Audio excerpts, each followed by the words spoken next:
So, I got a question for you.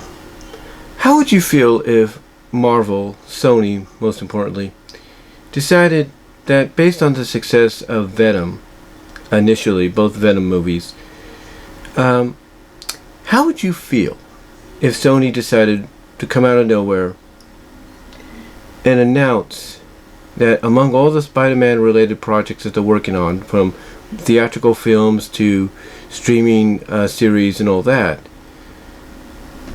how would you feel if they decided one day they were going to announce a She-Venom film? How would you feel? I'll tell you honestly, I wouldn't mind it. Especially if they got what's the actress's name? Michelle back? Michelle Williams, I think. If they got her back. Let me see. Yeah, Michelle Williams. Especially if they got her back to play Anne.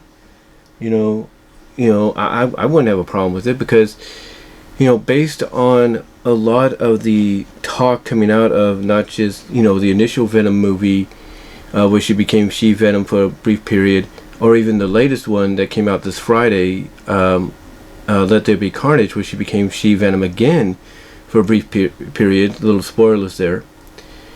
But it seemed that by description, that when she first became She-Venom, it seemed that when she basically allowed Venom to flow back onto Brock through a kiss, and then she did that little thing with her finger on her lips, it seemed to indicate that she liked being She-Venom.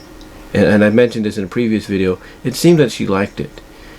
And from the sounds of it, when it comes to the second film, it seems that she was really, more willing to bond with Venom. And even teased the fact as She-Venom that she was going to go over to Dan and have fun with him, or at least maybe let Venom bond with him or something like that, through some kind of intercourse or something, I don't know. So you have to wonder that with the success of Venom, with the fact that rumor is being speculated that it seems Sony has reached some kind of agreement, although nothing's been made official, that would allow them to play in the MCU sandbox, based off what we get at the end of the Let There Be Carnage movie in the post-credit scene. You have to wonder that with that possibility now, and in addition with the Silk series, the Sinister Six movie, and of course the Spider-Woman movie, which I think would be a great, place to probably bring She-Venom in. You have to wonder if maybe She-Venom will be the next thing they announce as a film. Because here's the thing, whether anybody wants to admit it or not, She-Venom is very, very popular, and her popularity rose in stock thanks to the first Venom film, and basically really continued to rise as we got to this latest one that came out, because a lot of people were wondering, would we see her again? And guess what? We do. So you have to wonder if they will make the announcement for a She-Venom film in the near future. I mean, honestly, I'd be up for it, especially if they get Michelle back. And here's what's crazy. When I was speculating along with everybody else about possibly She-Venom showing up, or the bond between Venom, Eddie, and her, I was imagining to myself, I don't know why I was thinking this, imagining them having a little sudden moment to where, Venom being, kind of him, being, kind of being Venom and all that, being sneaky, mischievous, just being, him, just being who he is. I was thinking to myself, wouldn't it be crazy if they had this moment to where, her and Eddie had a certain intimacy, and Venom as a symbiont just covered them all up. It basically enveloped them, and it was during the intimacy that we start seeing like maybe some hand movements pushing against the symbiont ooze, and maybe we see Michelle Ann's face kind of push up against the symbiont ooze, kind of like in a moaning fashion, to indicate what's going on inside the symbiont. and perhaps that would maybe lead to the fact that because of this intercourse, this intimacy, that, you know, just like we find out about the detective, because of the sweat coming off Carnage onto him, and because of Cletus biting Venom, if you will, biting Brock, or to get the symbiote in him, you have to think that if maybe that kind of scene would have happened, that maybe that would be, you know, another way of getting She-Venom, not just, you know, in this film, but potentially set up future films or future spin-off film, or in the future, or her appearance in future Venom sequels or Spider-Man related movies in the future. And again, I don't know why I thought that, but to me, I just felt that coming off of that scene in the first one, that it just seemed obvious that they might try to go in that direction with a moment like that. And maybe that was something they had originally planned for the movie, had it gotten an R rating, but unfortunately it was trimmed down to PG-13. And a lot of people have said that obviously there was a lot cut down. Even, you know, whether you like the guy or you don't, Doug Walker in his review of Let There Be Carnage has said, yeah, it seemed like something was something was amiss. Like some things were cut down, not just for time, but to get to that PG-13 rating. So, you know, you have to wonder whether or not maybe there was a certain moment like the one I was thinking, you know, about, you know, as we got from the first movie to this one, you know, you have to wonder if that kind of a scene was cut out. That probably would have been maybe more of an explanation as to why she wants to be around Venom more, or why she's asking about Venom, or why she's more willing to bond with Venom, you know. Or maybe it would have been an easier way for her to become She-Venom because she had the symbiote in her now.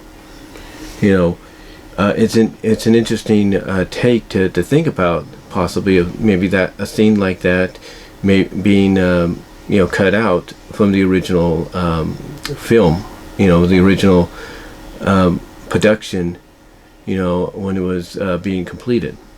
Again, maybe it was in there, you know, from a pre-production standpoint. Maybe it was filmed. We don't know. But again, I don't know why I thought that or anything. But to me, I think honestly, the reason I thought that is because it would have been, you know, to me it just felt like they were setting up a scene. They were setting up for a scene like that in the sequel with what happened in the first film. But honestly, the way they describe the differences with the symbionts in this movie, and I don't know if it's still the same now that things have altered a little bit in the world, you know, the world being taken into the MCU Spider-Man world.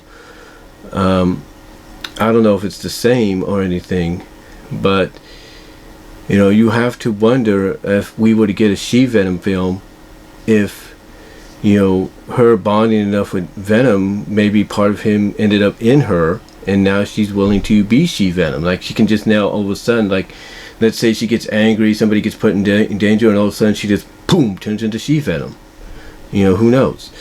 It'll be an interesting it'll be an interesting way to, not interesting way, but it'll be an interesting speculation, and, you know, speculation to theorize about as to how they would approach, you know, Anne becoming She-Venom for her own film in the Spider-Man, and I guess now in the shared Spider-Man, Spider-Verse, Venom-verse, MCU, Sony-verse, you know, landscape. You know, it'd be interesting to see how you know, she comes into being. Now, honestly, we don't have to have the same Anne character from the Venom movies. We can have the same actress, but she can be a different Anne, and maybe perhaps the symbionts that she gets infected by here to become She-Venom, maybe it's more of the fact of, you know, what we've read in different variations of how people get infected by the symbionts and stuff like that. Maybe, you know, maybe she gets absorbed, you know, into her, and, you know, literally she's able to, you know, what I'm saying by absorbed, in other words, they become literally one, to where, well, let's say let me ask you this: you've watched the Ultimate Spider-Man, right? you saw what they did to the Mary Jane character there afterwards, right?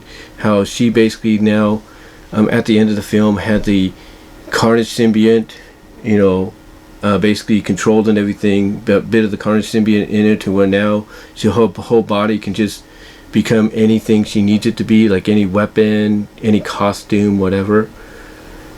You have to think maybe if we get a She-Venom film, but it, you know, or we get a She-Venom appearance in the future to maybe set up a film, then maybe the version of She-Venom we get here with Anne, with its, you know, same actress but different version of Anne, is that kind of a symbiote to where she's so bonded now with it that she can basically change her body into anything she wants, any weapon, any, you know, any clothing, any disguise, costume. You know, you have to wonder if maybe we might get that kind of a She-Venom to where maybe even it gets to a point to, let's say she decides, you know what, I'm just going to relax for the day, and she decides, now that she's completely bonded DNA and everything with the symbiote, that she's just going to melt down into a puddle of ooze, symbiote ooze, and just relax for the day, maybe in her tub or something like that, and, you know, just, you know, have fun and just have a moment there and things. Or maybe she just turns to ooze and she slides around to get to a certain destination and stuff, or maybe she changes herself into an inanimate object or somebody's clothing so she doesn't get, you know, detected if, you know, she's trying to help out. Maybe she's a good version of She-Venom. It's hard to say exactly what version of She-Venom we would get, depending, you know, if she appears in future Venom films or Spider-Man films. Now that, like I said, everything is, you know, kind of somewhat of a shared universe. Basically, as some people are speculating, you know, Sony may have made some kind of agreement with Disney that's not been made official yet, to where now, you know, they can play in the MCU sandbox on the, you know, with the agreement that allowing them to do so, Disney and Marvel get to keep Spider-Man in the MCU. Well, we'll have to see. But what do you guys think? Would you guys be intrigued with a She-Venom film? Would you be interested in seeing one? Would you, you know, and what version of She-Venom would you want to see? Would you want to see the one we got in the movies, or would you want to see the kind that's kind of based off what happened to, let's say, Mary Jane in the Ultimate Spider-Man cartoon, to where now Anne and the symbiote are one, you know, are one in the same? In other words, you know, she can, you know, use the powers to turn her body into anything she needs it to be turned into. You know, like her arms can be, you know, blades, you know, costumes can be formed, outfits, melt down into ooze, you know, become inanimate objects. What do you think? You know, what version of She-Venom would you like to see, depending on the scenario in the future, especially if it leads to us getting a She-Venom film, spin-off film in the future? Which version of her would you like to see? Let me know what your thoughts are down below. Comment if you like in the live chat during the premiere.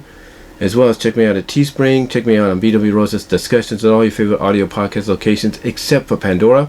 Check me out on BW Roses on Vimeo. As well as check me out at Patreon at Brian Walmer BW Roses for support of my channel and brand there. But again, yeah, guys, let me know what version of She-Venom you would like to see. Would you like to see, like I say, the version we got in the first two Venom films?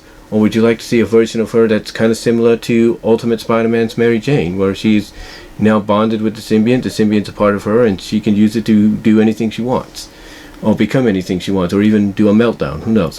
What are you guys' thoughts? Let me know down below, and I'll talk to y'all later.